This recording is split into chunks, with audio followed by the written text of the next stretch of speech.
Sebelum negara api menyerang, perpolitikan nasional aman, damai, dan bahagia.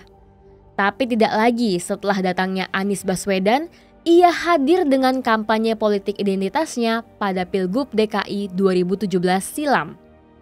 Pilkada DKI yang dipenuhi ujaran kebencian dan fitnah ini bahkan menjadi penyebab utama anjloknya demokrasi Indonesia. Kampanye politik Anies nyatanya sukses memecah belah persatuan masyarakat Indonesia kala itu yang efeknya langgeng hingga kini. Ia berupaya untuk melebarkan sayap politik identitasnya itu lewat jalan menjadi Capres 2024. Ini alarm bahaya buat kita semua.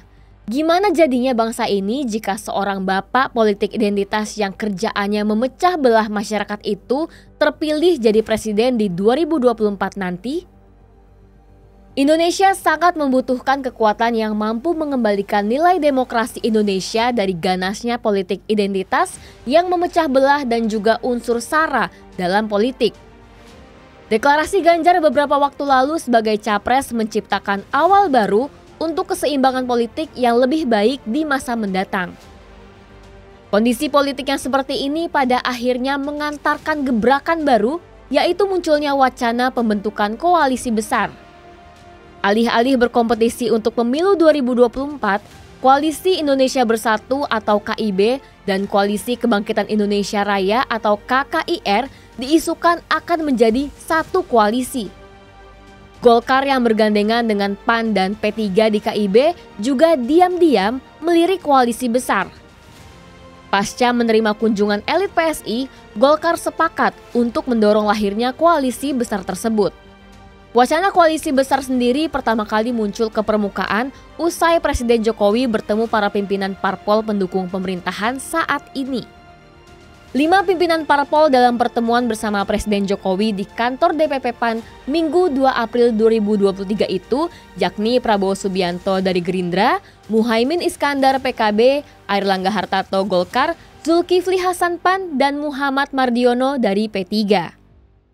Carut-marut berkoalisian parpol-parpol di Indonesia ini bermula dari deklarasi calon presiden yang masih belum mumpuni dan belum juga berhasil menarik banyak perhatian.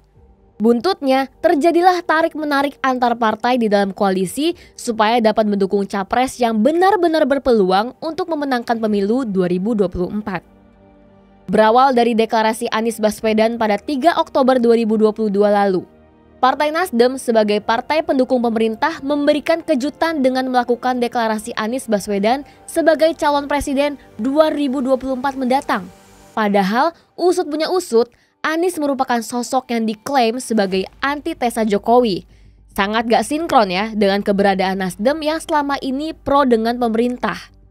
Alhasil sempat terjadi huru-hara besar di dalam internal partai Nasdem itu sendiri. Namun deklarasi ini ternyata cuma jadi penghias dan hiburan menjelang pemilu saja. Gak ada daya tarik yang signifikan yang ditimbulkan dengan dideklarasikannya Anies. Bahkan Nasdem justru harus menelan pil pahit dengan elektabilitasnya yang terjun bebas. Koalisi perubahan yang diusungnya bersama Demokrat dan PKS juga masih diambang kegagalan. Pasalnya, ketiga partai tersebut masing-masing memiliki calon kuat untuk diajukan sebagai calon presiden. Akhir-akhir ini pun koalisi perubahan tidak sama sekali terdengar gaungnya, menghilang bak ditelan bumi. Dalam hal ini, Gerindra juga tidak mau kalah seperti tahun-tahun sebelumnya. Gerindra konsisten mengusung Prabowo Subianto sebagai calon presiden di pemilu 2024 nanti. Catatan 3 kali kalah di pertarungan pemilu sebelumnya ternyata tidak membuat Prabowo mengurungkan diri untuk maju kembali. Tampaknya Prabowo masih penasaran.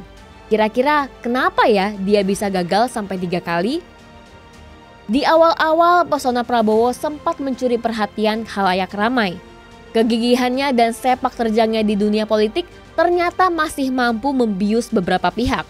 Apalagi selama menjabat sebagai Menteri Pertahanan, Prabowo seringkali mendapat pujian dari Presiden Jokowi atas prestasi-prestasinya. Namun itu tidak berlangsung lama.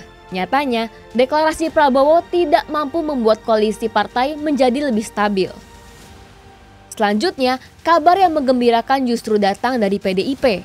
Setelah melewati pertimbangan yang panjang, pada 21 April 2023, Ketua Umum Partai Demokrasi Indonesia Perjuangan PDIP Megawati Soekarno Putri mengumumkan nama Ganjar Pranowo untuk diusung maju sebagai capres dalam pemilu 2024. Deklarasi Ganjar Pranowo hadir sebagai penyeimbang koalisi.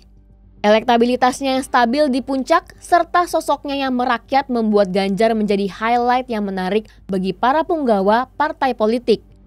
Gak tanggung-tanggung, hanya berjarak 1 minggu dari deklarasi, sudah banyak partai yang berbondong-bondong ikut serta mendeklarasikan diri ikut mendukung Ganjar. Salah satunya adalah Partai Persatuan Pembangunan P3 yang gercep ikut serta mendeklarasikan diri untuk mendukung Ganjar Pranowo maju sebagai capres. P3 ingin melanjutkan dukungan politik kepada Ganjar Pranowo dalam pencalonan Presiden Republik Indonesia untuk melanjutkan estafet kepemimpinan periode 2024-2029. Dukungan serupa pernah dilakukan P3 pada Pilkada Provinsi Jawa Tengah tahun 2018. P3 mengantarkan Ganjar Pranowo menjadi Gubernur Jawa Tengah yang berpasangan dengan kader P3 Gus Yassin. Di samping itu, partner P3 di KIB yaitu PAN juga memberikan sinyal koalisi dengan PDIP usai deklarasi Ganjar. Ketua Umum Partai Amanat Nasional Zulkifli Hasan menyambut baik deklarasi pencalonan Presiden Ganjar Pranowo oleh PDI Perjuangan. Zulhas bahkan mengisyaratkan keinginan untuk bekerja sama dengan PDIP pada pemilu mendatang.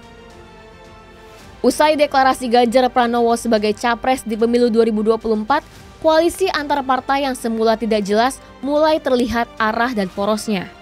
Konstelasi politik menuju 2024 mulai beranjak dari titik abu-abu menuju pertarungan yang cukup panas.